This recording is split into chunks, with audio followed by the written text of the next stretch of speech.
This is Lim Tian after work, after 5 p.m. Welcome once again to this daily show on a work day. I hope you are excited, as I am, because there are barely 30 hours left to official campaigning before cooling off day begins. Let's just give a few minutes to viewers who are coming in, settle themselves, make themselves comfortable, maybe get a drink. I've got so many things to talk about today, but bear in mind this, my friends, we are 30 hours away from the end of campaign. And I thank all of you. I thank all of you for the wonderful support you have given to People's Voice, both in terms of your time and in terms of your donations. And I ask that you keep the donations flowing because, help us finish this race and help us achieve victory on Friday. I'm going to tell you, I have a good feeling about this. I have an amazing feeling about this. And I'm not exaggerating. The reception on the ground has just been fantastic. My first election was in 2015. And this year, the reception has just been wonderful. And I hope that translates into a victory, the size of which is as big as the heart of those generous Singaporeans like you out there who are watching us. And, before this show started about an hour or so ago, I posted a video. It was a terrible video, really. I mean, it was a shocking video, but I thought Singaporeans needed to see it. See here what happened. Morning, yesterday say all want to change the rule. All the own tools material bring down. This whole block, 800 people all come down. You see no distance maintained. All together. Even dormitory side never arrange any properly arrangement. All the person come down ready. Now they again say go to same room. You know what's going on here? This 11 dormitory.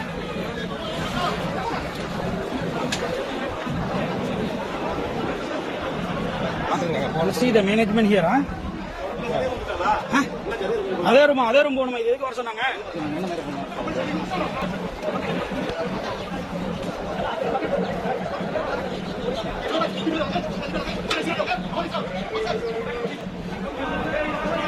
You see, say again, go back the room.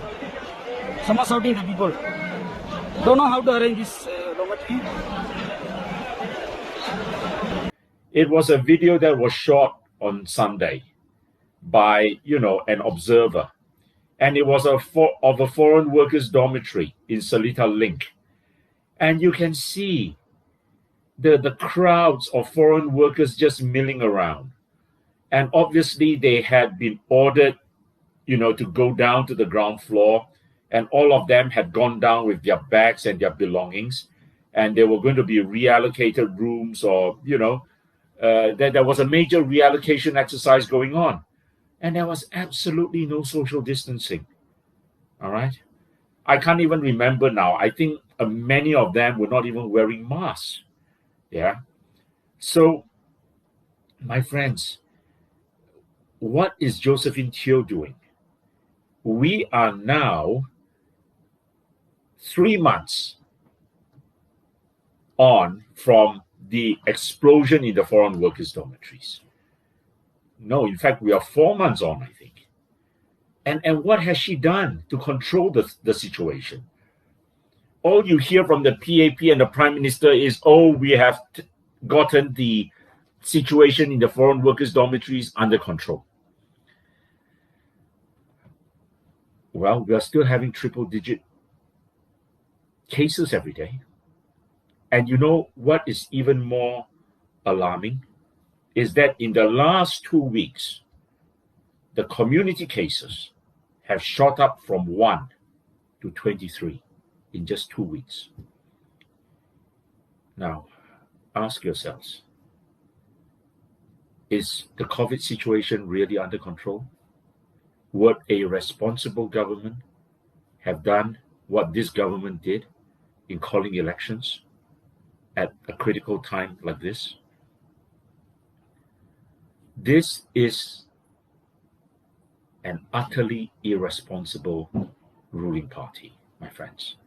It is a party that is obsessed with self-interest, with self-preservation, with prolonging its reign or its rule. It is into its 61st year of power now. Obviously, it hopes to go on forever. And who can forget 5 years ago when Grace Fu said, well, we look forward to 100 years of the PAP being in power.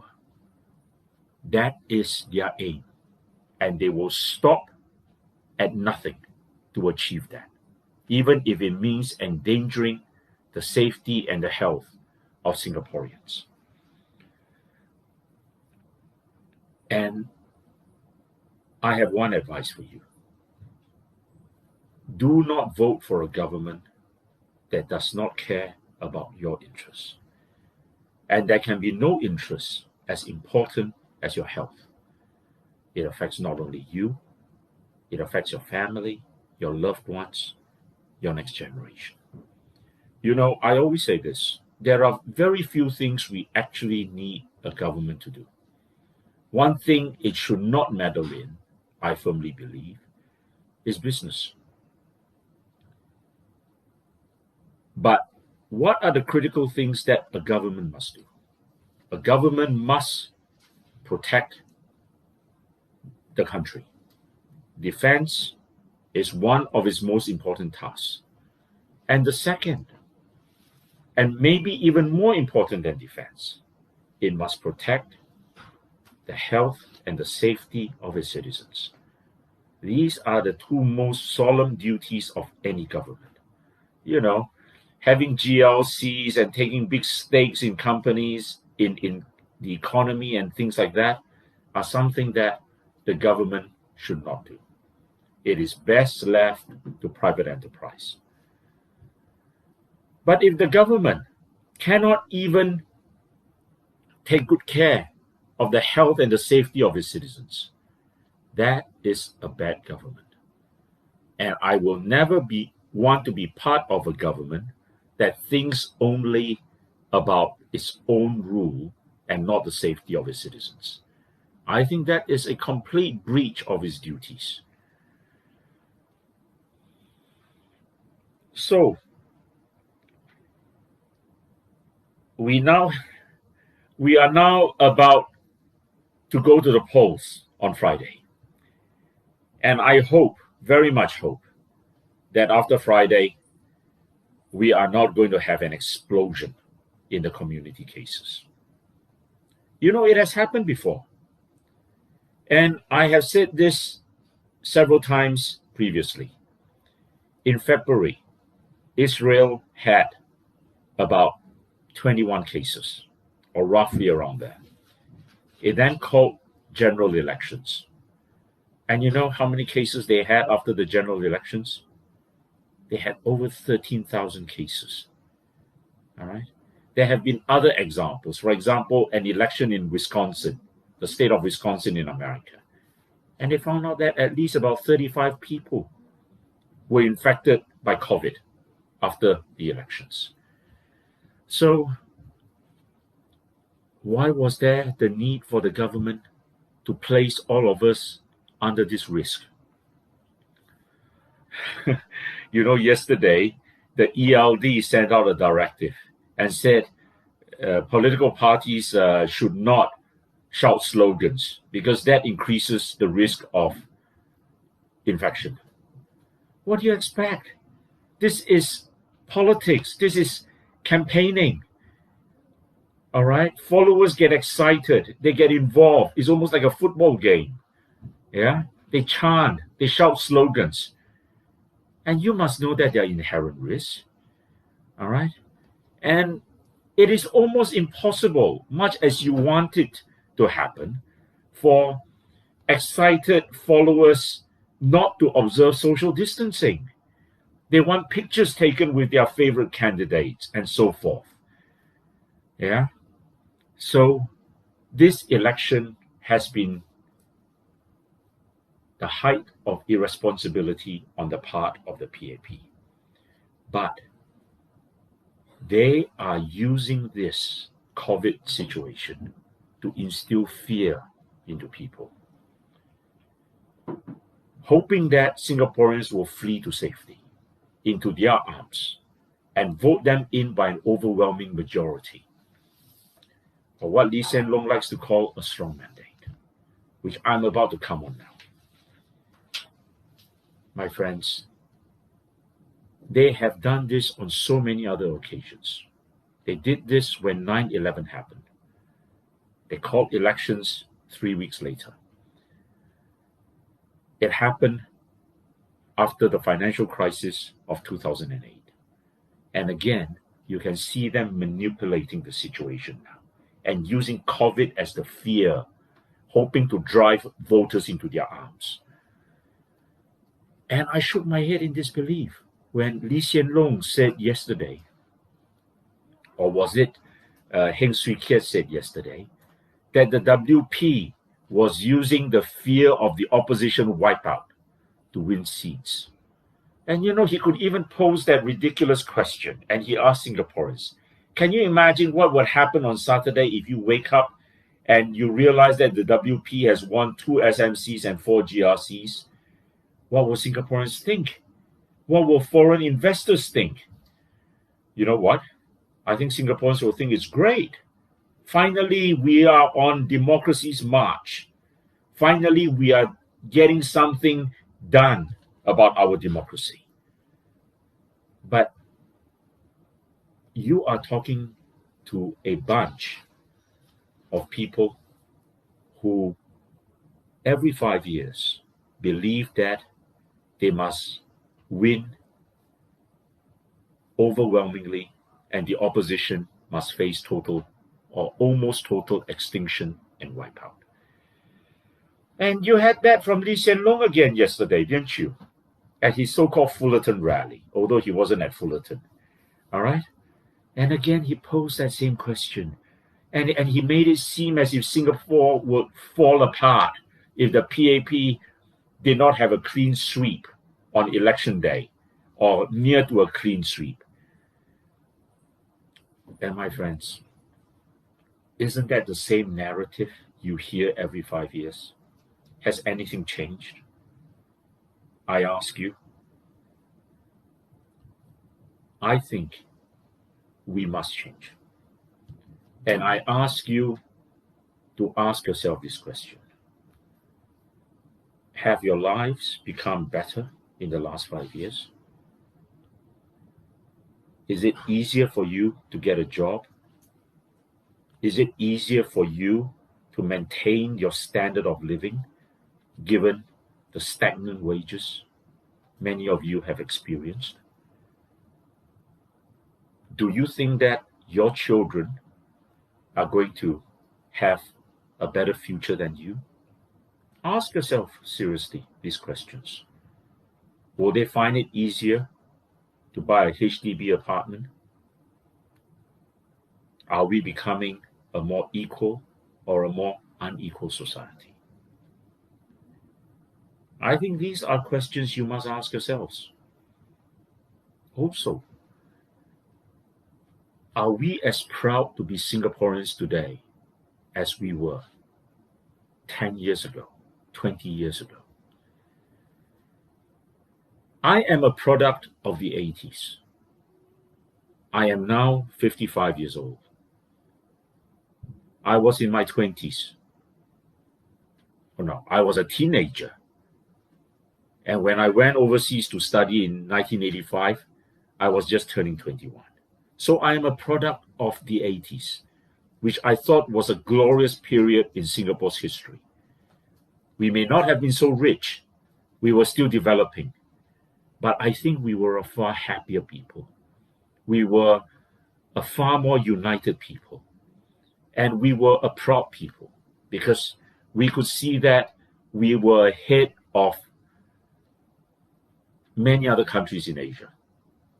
And we were proud of the fact that there was order in the public sphere. But today, how many of you are indignant? How many of you are sad by what you see? By the opaqueness, the non-transparency, the non-accountability of this government. Despite it being of utmost importance and of utmost public interest and something every Singaporean is entitled to know. And people keep asking, year after year, do we know, for example, Ho Ching's salary? All right? It is still a secret. And people like myself have been POFMA'd whenever we have raised the issue. Or even just cited what foreign news media reported her alleged salary is. How can Ho Ching's salary not be a matter of public interest? She is the chief executive of, or whatever you might call her, chairman, chief executive, I don't know. Everyone knows her as the top dog in Temasek. And how can her salary not be of interest when she is also the spouse of the Prime Minister? There is no other country in the world where the wife of the Prime Minister is also the head of the Sovereign Wealth Fund. And, you know, in Norway, everyone knows what the CEO of the National Wealth Fund earns. And it is only slightly in excess of 1 million Singapore dollars. All right, only slightly in excess. And that I am referring to the ex-CEO who just stepped down. The new CEO is reportedly earning even less, much less than 1 million Singapore dollars. And yet last year, the Norwegian Wealth Fund returned an astounding 19.9% returns. It manages a fund of almost $1 trillion and it earned 181 billion US dollars last year.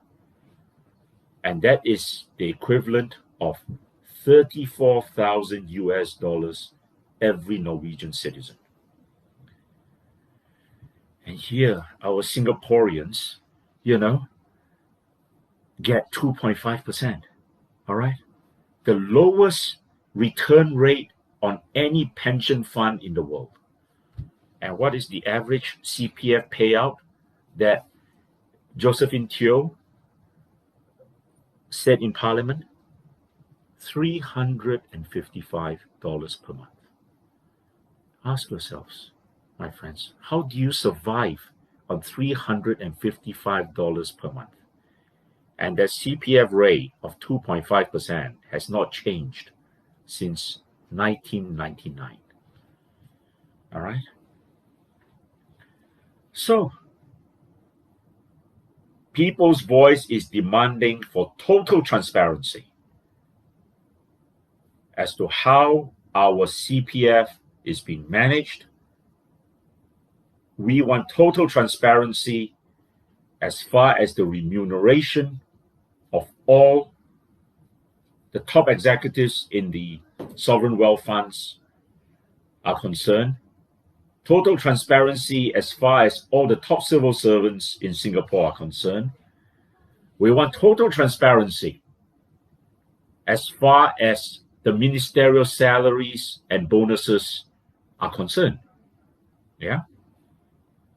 You know, earlier this year when COVID hit, the minister said, okay, we're going to take every one of us, we're going to take a 3-month pay cut. Are they going to not also take a bonus this year because of COVID? That has never been made clear. All right. And there have been many other people, bloggers, who have speculated about how much bonuses they are paid every year. So why are these things not made known to the Singapore public? Now, in People's Voice, we have already pledged that if we are in government, when we are in government, we are going to slash the Prime Minister's pay by 70%. And we are going to adjust the salaries of other ministers and top civil servants accordingly. You know, even after you slash the Prime Minister's pay by 70%, you know what is his pay? His pay would still be 660,000 Singapore dollars. That is a good $110,000 more than the next best paid Prime Minister in the world, which is the Australian Prime Minister, who's paid $550,000. And Singaporeans are not miserly. They agree that you should not be paying ministers peanuts. But I don't think $660,000 for the Prime Minister is peanuts. Yeah. Singaporeans are upset because they know when they see these bunch of so-called leaders, they would not be able to make that same type of money in the private sector.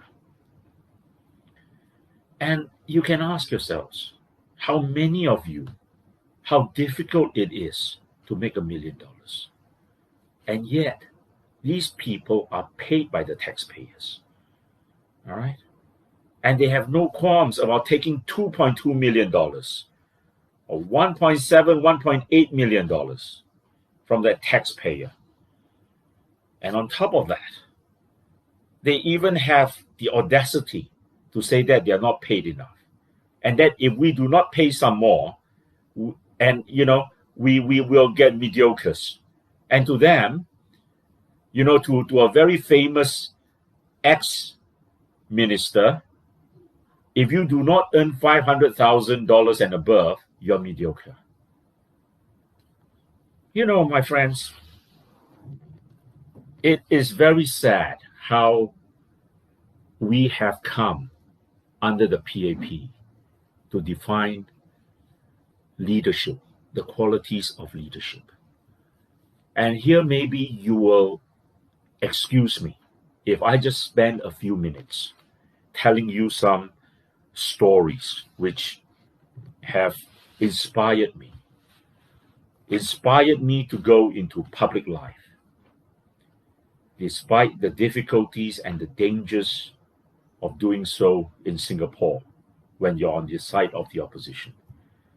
And at the end of the day, whether a person makes a great leader or not is not dependent on how much he is currently earning. Let me tell you this.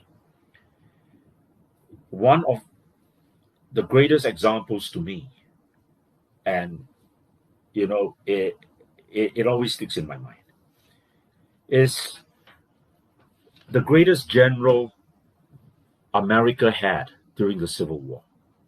His name was Ulysses Grant. And Ulysses Grant, let me tell you his history.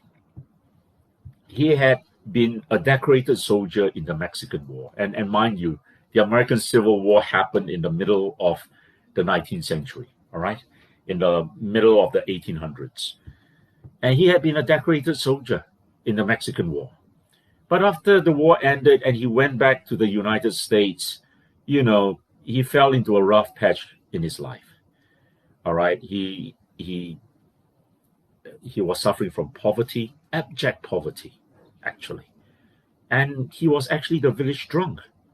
You know, he had an alcohol problem.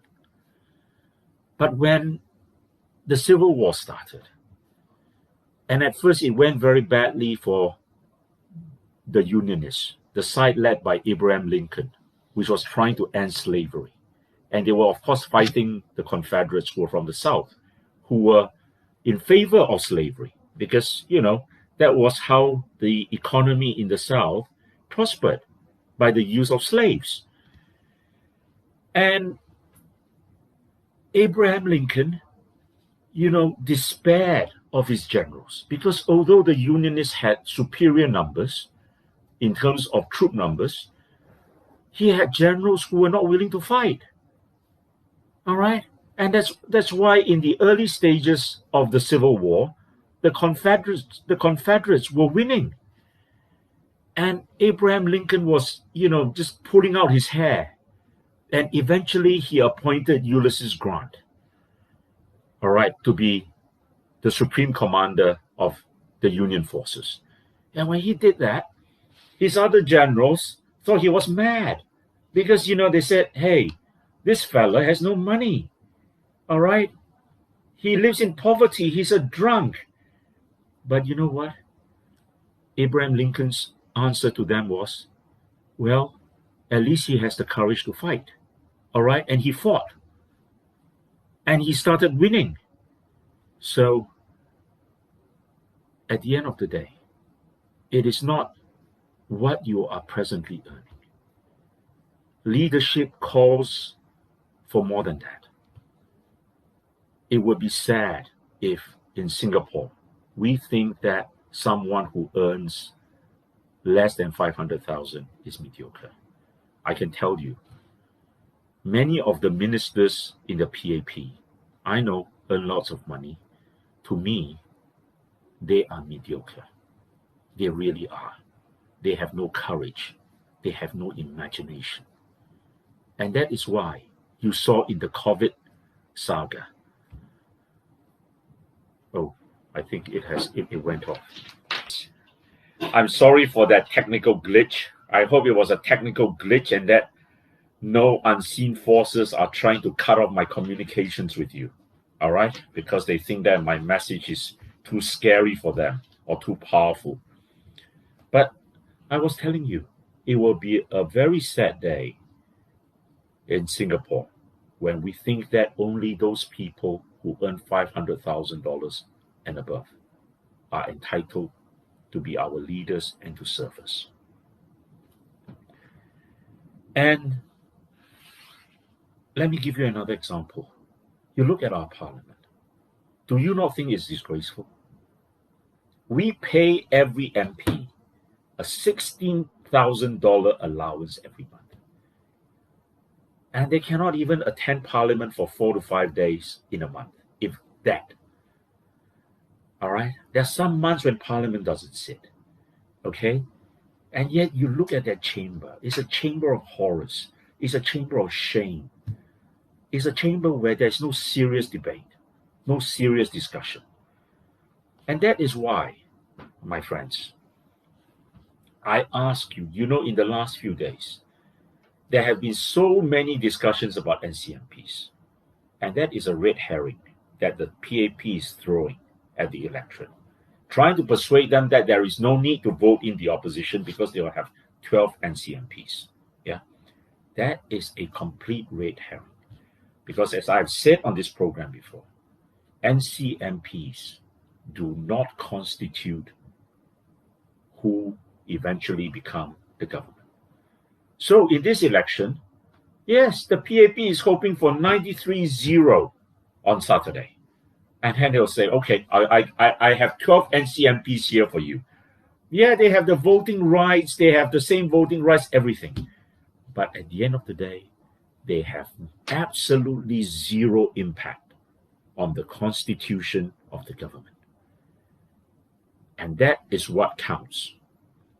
And you know, I can't remember now when they introduced the NMPs, all right, the nominated MPs. To me, that is a complete waste of time. And I mince no words about that. In the past, I often got on WhatsApp, someone said, "Oh, look at this brilliant speech done by this NMP." You know, yeah, sometimes I listen, sometimes I don't. But to me, it is useless. You know why? Because I tell you, most NMPs, when it comes to a vote, you know what they do? They abstain. All right? They never vote against the government. Yeah? And the NMPs are academics, some people, goody two shoes, who are outside doing some social work and all that. At the end of the day, my friends, that is not politics. You want to elect members of parliament who dare to stand up for their convictions in parliament. All right? You want members of parliament who dare to tell the government that it is wrong. Because the primary duty of a member of parliament is to hold the government of the day to account. You can't be making beautiful speeches speaking out against the government, and then when it comes to voting, oh, I abstain. To me, that is the height of absurdity, which is why I'm telling you, I will never be an NMP. Not that they will choose me, but I think that is the most ridiculous system in the world. They are unelected. And what right have they got to sit in parliament? Let me ask you. All right? Yeah? Why should we be even listening to their views? They can make beautiful speeches, but anytime you ask me, someone who makes a beautiful speech against the government but is not willing to vote against the government, complete waste of time. Yeah? Let me come back to this issue again, because this is a very important issue. And I know this program today is going to stretch slightly longer than normal, but let me come back to Lee Hsien Loong's speech yesterday. So Lee Hsien Loong is telling Singaporeans, oh, you must give me a strong mandate, by which he means an overwhelming mandate, probably 93-0. Because otherwise, when Singaporeans wake up on Saturday, it will be calamitous and the country might, disintegrate. That is the suggestion given by him. Or foreign investors might run away. What total rubbish. What total rubbish. Yeah? And he has the gall to come and tell Singaporeans, this is the strongest slate of PAP candidates we have ever mastered. A combination of the old and the new. I felt like laughing at him in his face.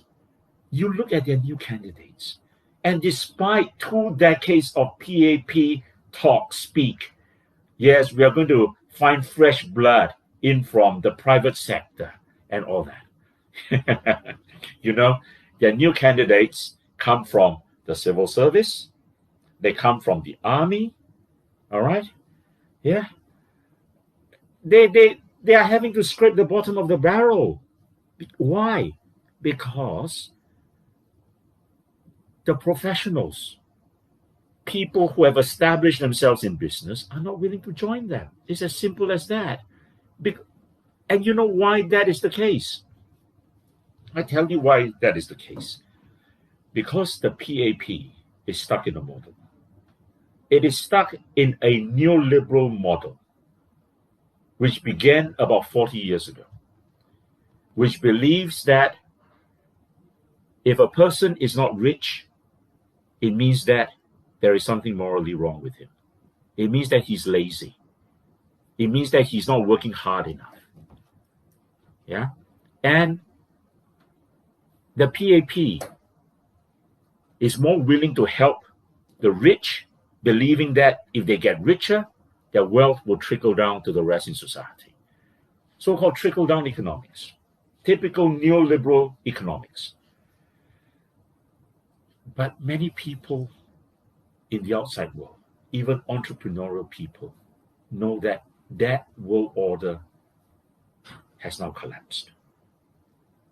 That is not what the future of the world is going to look like. The world is moving away. But the PAP continues with this speak. It continues with this talk. It believes that it cannot digress, because if it does, it would be going against the fundamental precepts of Lee Kuan Yew. Let me tell you something.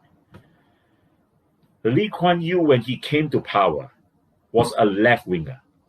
He was a socialist. He started in politics as what the British would call the Fabians. And the Fabians are or were the extreme socialists. But sometime in the 70s, he started moving right.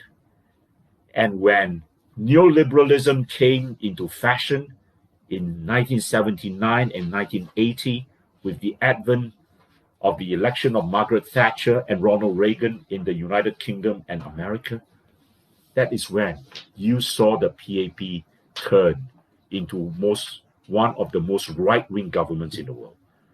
It believes that profit must be the only motive of government. Many of you say that the government in this country is run like a corporation. I hope I've explained to you why that is so. It is a matter of ideology. It is not just a matter of practice. It is their ideology. And that is why they refuse things like a minimum wage. And they give you the false argument. If you have a minimum wage, you're going to get more unemployed. And Lee Hsien Loong said that, used that same line yesterday, right? He was saying, yes, the opposition come up with minimum wage. They recycle manifestos. Why are we talking about minimum wage at a time of COVID when people are losing jobs?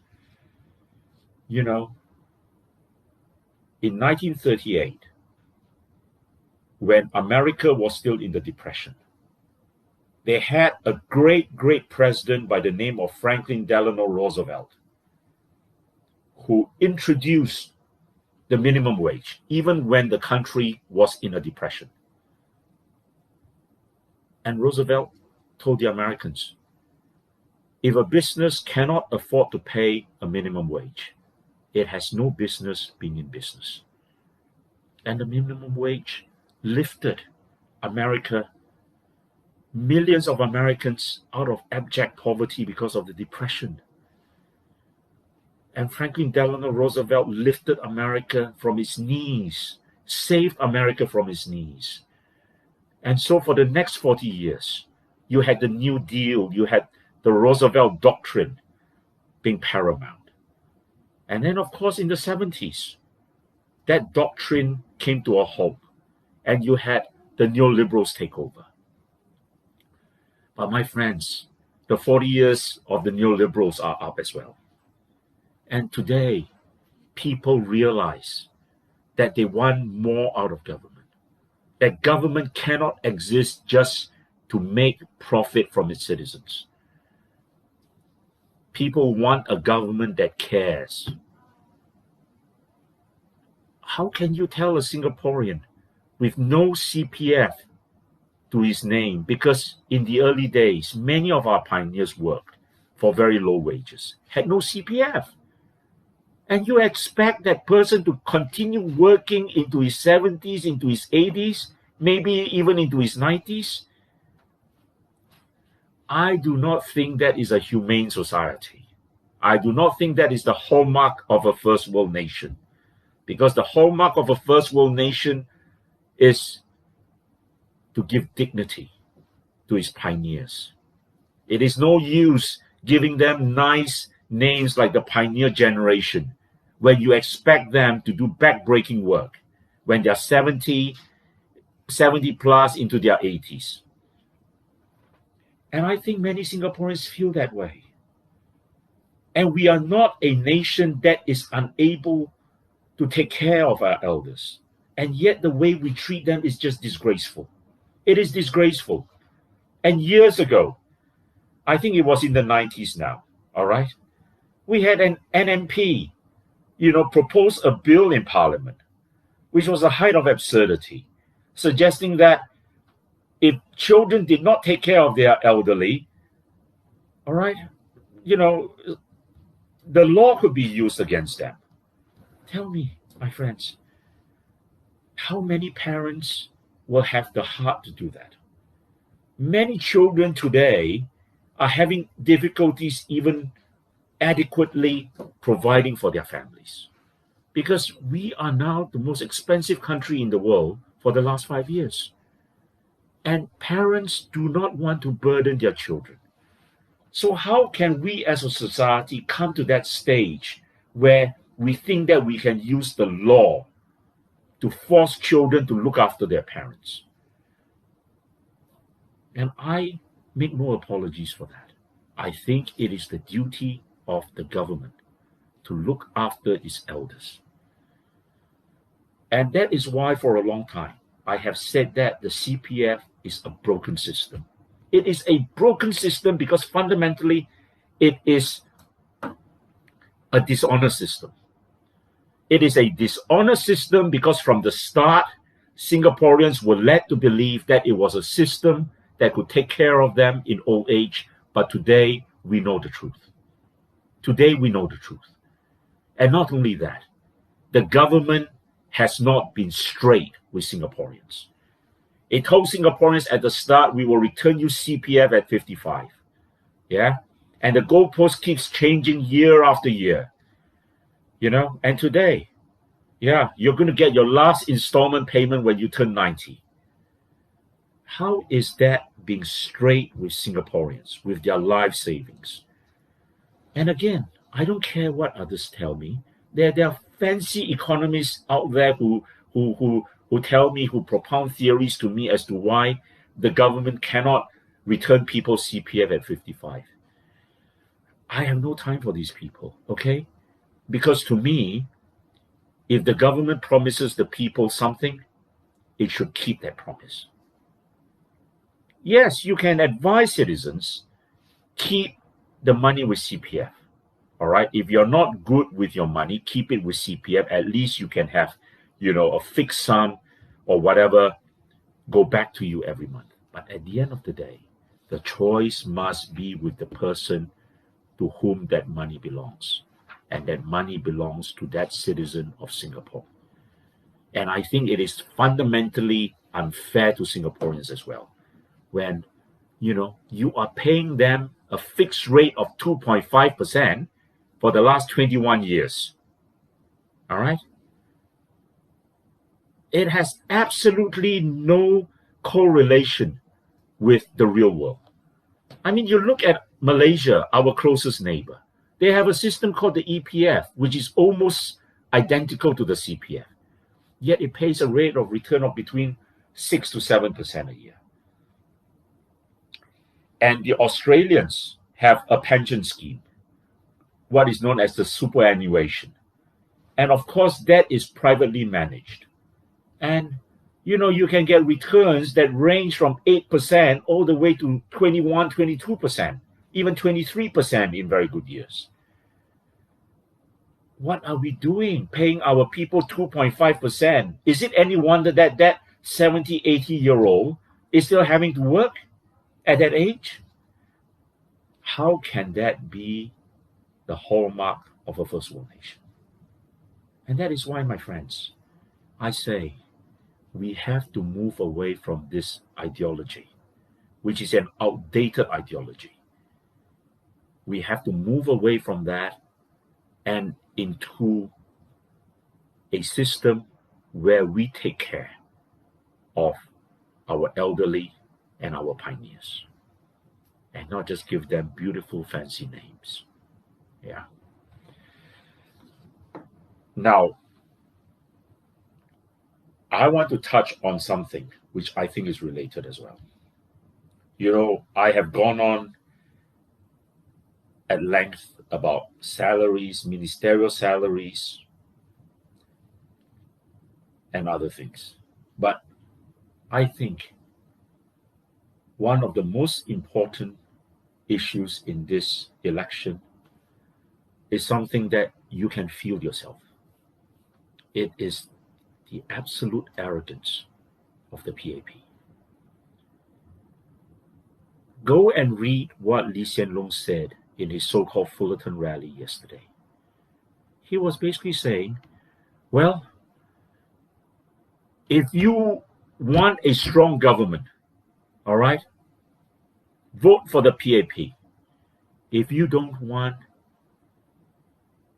think that we have done well, vote us out. When I read that, I thought, of a Hokkien parlance, it's like, I like my swa, it's like, you want, you take it. If not, get lost, frankly. Yeah. And is that the way you treat voters, you treat citizens? And that shows you how arrogant the PAP have become. It wants everything on its own terms. It is not even willing to countenance a greater representation of the opposition in Parliament. And I think, my fellow Singaporeans, all of you have experienced the quite drastic decline in the standard of living many of you have seen in the last 2 decades. I dare say that. Why do I dare to say that? Because I know that for many of you, your wages have stagnated, and yet the cost of living has just shot through the roof. Your standards of living cannot have improved, all right? Cannot have improved. And so many of this is related to the competency of the government. Wages cannot possibly improve if productivity has not improved. Yeah. And if wages have stagnated, that is a sign that productivity in this country has stagnated. And that the government admitted a few years ago when it said productivity was close to zero, and in some years was even in the negative. But what did Vivian Balakrishnan say in the debate at the start of the campaign? He turned aggressive. He basically was like glaring, and he was telling, I do not know which member it was. It was either Chee Soon Juan or it was James or whatever. No, and he was like saying, no, that's false. Productivity has been increasing. All right? That is not what I know. I know that 4 or 5 years ago, our productivity was zero or in the negative.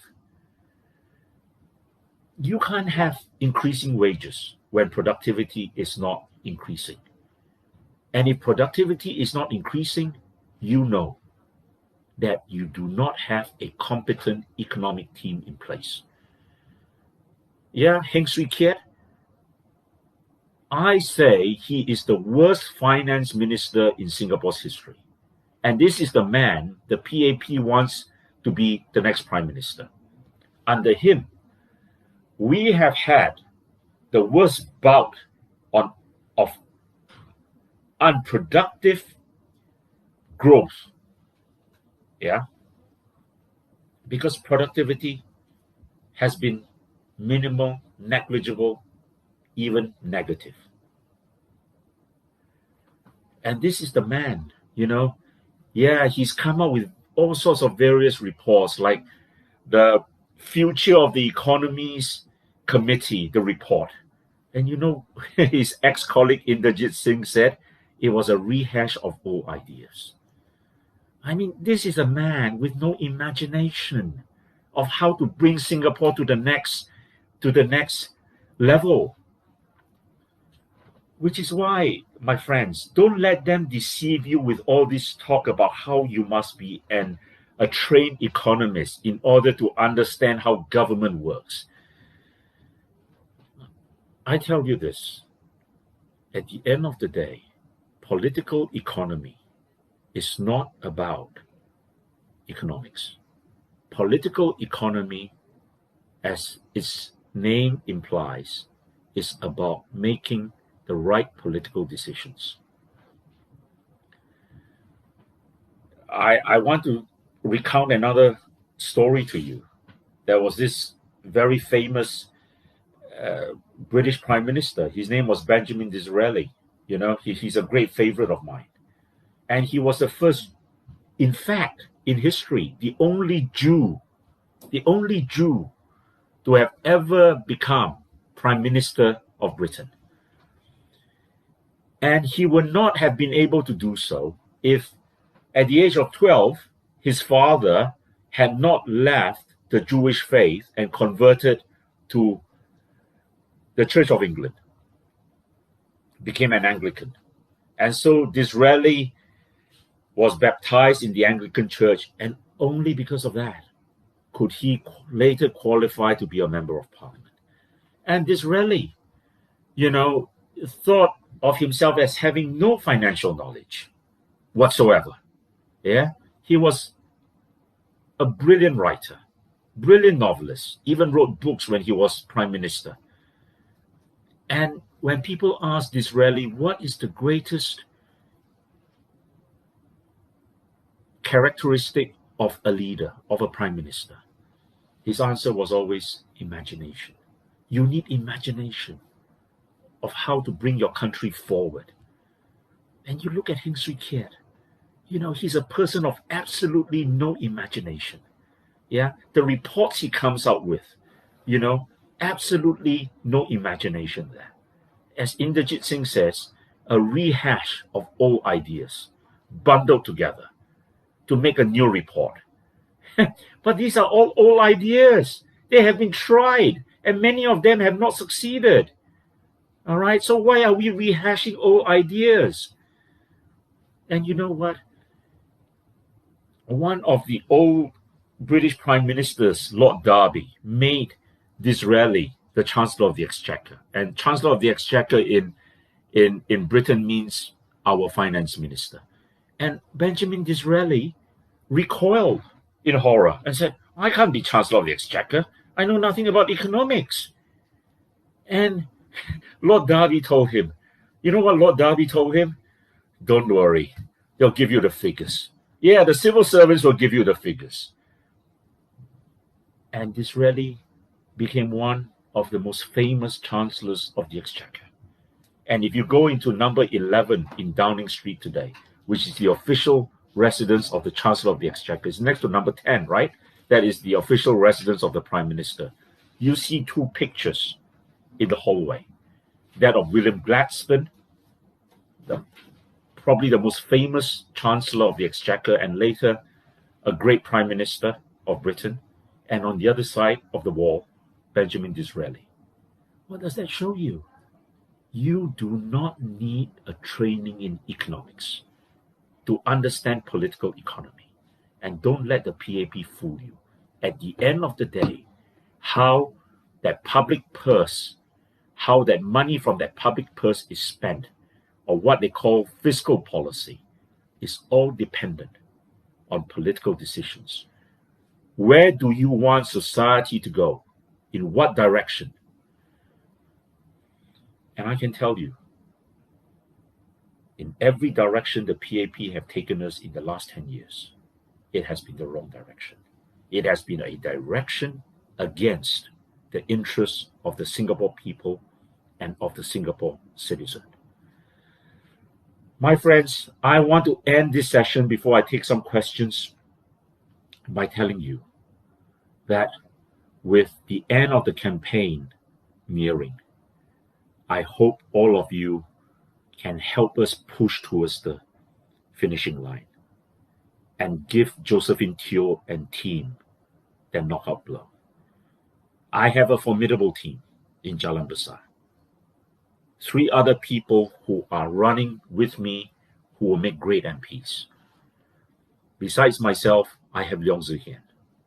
You know Leong Zi Hian. I mean, he gave an amazing interview to PJ Town last weekend, all right, which you can find on our Facebook.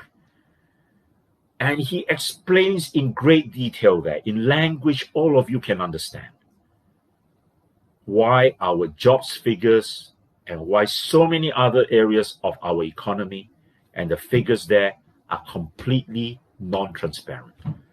Go to that video, spend a good hour listening to it. You will learn so much from Leong Zihian. You want someone like Leong Zihian in Parliament, because then, I'm telling you, the PAP ministers will not be able to run rings around the opposition. Yeah. I have with me also Michael Fang, a trained doctor, but a medical administrator now. Someone who knows how to run systems. Someone who will have no trouble running a town council. Because, he knows how hospital administration works. Is running a town council more difficult than running a hospital, for example? Cannot be. I don't think so. And don't ever fall for that PAP trick, question, or trick argument. A competent town council, a competent team of MPs will appoint the best agents to help them run the town council. At the end of the day, as I've always said, we are electing 93 members of parliament. We are not electing 93 estate managers. If you want to elect estate managers, you get that bunch that were in the last parliament before it was dissolved. All right? People who do not know how to speak, people who do not know how to question, people who do not hold the government of the day to account. And I ask you to ask yourself, do you want MPs of that sort? And my final member is a great guy, Aslan Sulaiman. Not only one of the most respected halal certifiers and auditors in Singapore, but one of the most respected in the world. He has worked in 6 continents. He has worked in the Middle East, in America, in Europe. His work is respected throughout the world. So I have every confidence that Aslan would be able to represent the interests of the Malay community very well in Parliament. And we need that. We need our minority candidates to stand up for their constituencies, to voice out their concerns. And I am so overwhelmed by the reception that our Malay friends on the ground have given us in this campaign. They have been some of the most rapturous I have ever experienced in my 5 years as a politician. So thank you very much. I hope I have given you a better understanding of who my teammates are, and I hope on Friday you will vote for us in Jalan Besar GRC. Thank you. Let me now just take a few questions. Balbia Singh, you made the comment, Singapore is for Singaporeans. Singapore does not belong to the PAP. Beautiful. You have said it perfectly. And I think that is something that Singaporeans must realize that as well. At the end of the day, all of us collectively, our forebears, who go back generations, have collectively built up this nation. This nation is not the work of the PAP. It is the work of Singaporeans. And every Singaporean must realize this. Governments may change, but the enduring factor in any nation is its people. And I hope no one is ever under the misapprehension that if the PAP is no longer the government, this country is going to fall apart. I think, Singaporeans, we are made of sterner stuff. We started in 1819 because an Englishman by the name of Raffles saw the potential of this island, where it was placed in the world. We were hardly inhabited then. But because he declared us as a free port, migrants from India, from China, all over the world came here. And together, we built this nation. Our forebears built this nation. And it will always be like this. Have no fear that if the PAP is replaced as the government, our country will not flourish. I can tell you, and I am never ever tired of telling this to Singaporeans who are willing to listen to me. If tomorrow the PAP are no longer the government, I guarantee you, your lives will improve 10 times.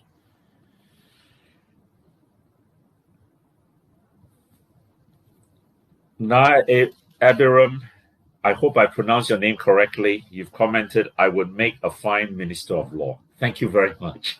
Thank you. You know, the law is something I know. I have been in the law now for 30 years. I was called to the Bar of Singapore in 1991. And before then, I was called to the Bar of England and Wales. So the law is very much in my blood. And it is something I enjoy. It is something I enjoy and something I think I'm good in. But for the next phase of my life, I also want to play a part in the politics of this country because I believe that I can make a contribution there. And I hope that my contribution will lead to the development and the improvement of Singapore. Thank you. CJ, you said, yes, they oppose the minimum wage, but they ask for a minimum wage for themselves. How right? They not only ask for a minimum wage, they ask for the maximum wage, CJ. Anthony Heng, you say, please use 5 minutes to speak in Mandarin and connect and appeal to the Chinese-speaking voters. Thanks. Anthony, I'm very sorry that, you know, I am primarily an English speaker, and although I can speak Mandarin and I know I should use it a lot more, I have not used it very much. But let me just spend 5 minutes now try and speak to people who understand Mandarin and appeal to them. 大家好，我们现在已经要到最后一段的这个我们竞选的过程。星期五呢，我们大家都要到投票站去投票。我希望那时候你们会投反对党一票，因为行动党已经执政61年了，大家也应该问自己，你们这10年、15年来，你们的生活过得比较好吗？现在比起5年前，你们的这个工作，你们的前途会比以前好吗？你们觉得你们的儿女的前途会比你光明吗？我希望你们会问你们自己这些问题。如果你们问这些问题呢，我觉得你们会来到一个很完全、很美满的答案。我向你们道歉，我的华语讲得不好，但是我希望你们能了解我，要对你们表达我的意思，我的意见。谢谢你。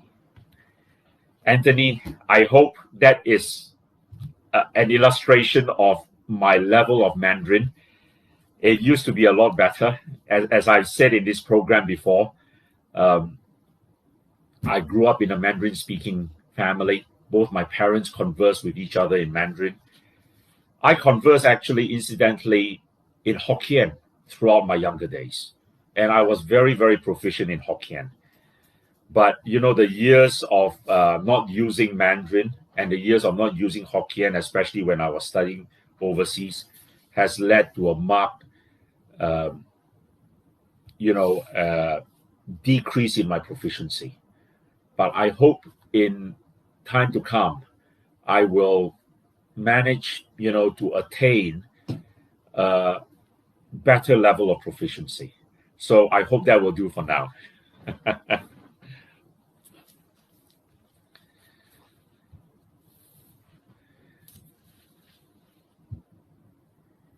Irving Gunn, I want to address a very important issue that you have raised. And I want to make this my last answer for the day, because I think we have gone on for quite a while. Can you assure the new citizens that they will not be sent back to their country should they vote for change? Many of them have that impression and fear. Irving, I can absolutely assure all new citizens that they are part of our nation.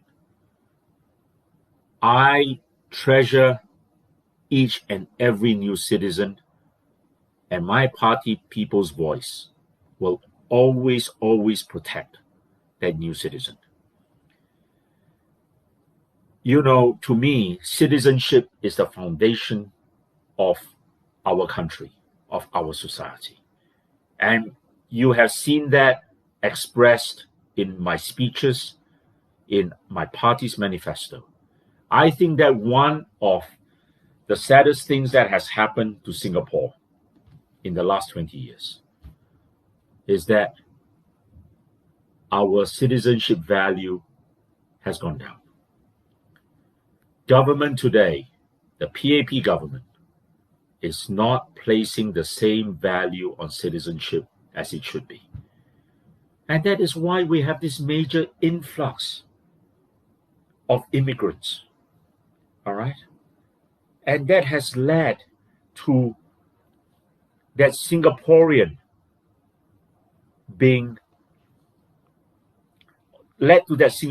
losing out in so many areas, such as jobs.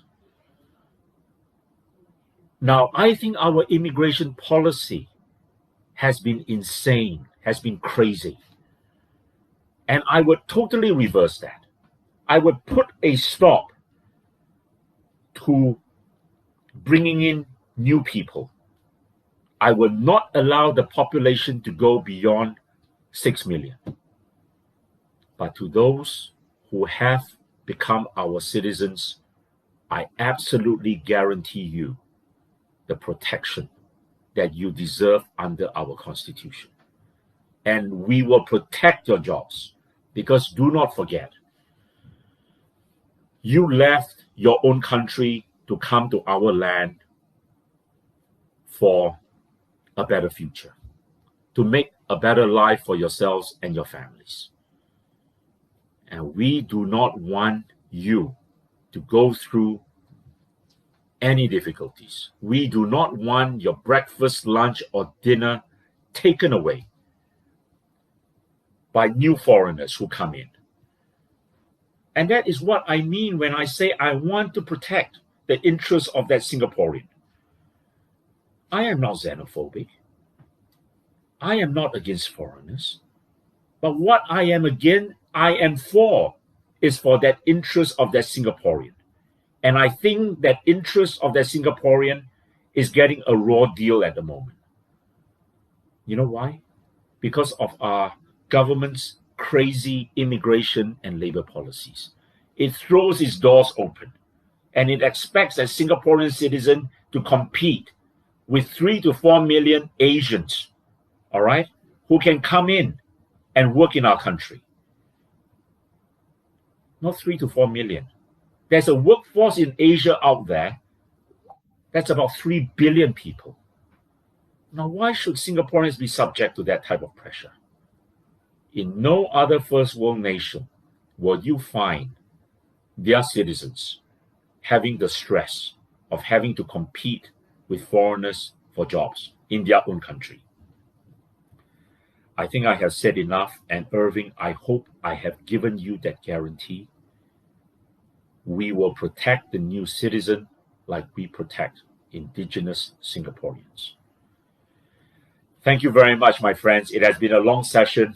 I have spoken for about 1 hour and 10 minutes today, but I hope it has been informative, and I hope you have learned more about the positions that People's Voice has taken.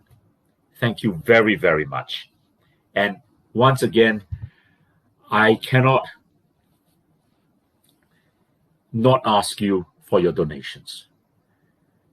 Please donate generously and help us finish this race, this fight, on a victorious note. Thank you very, very much.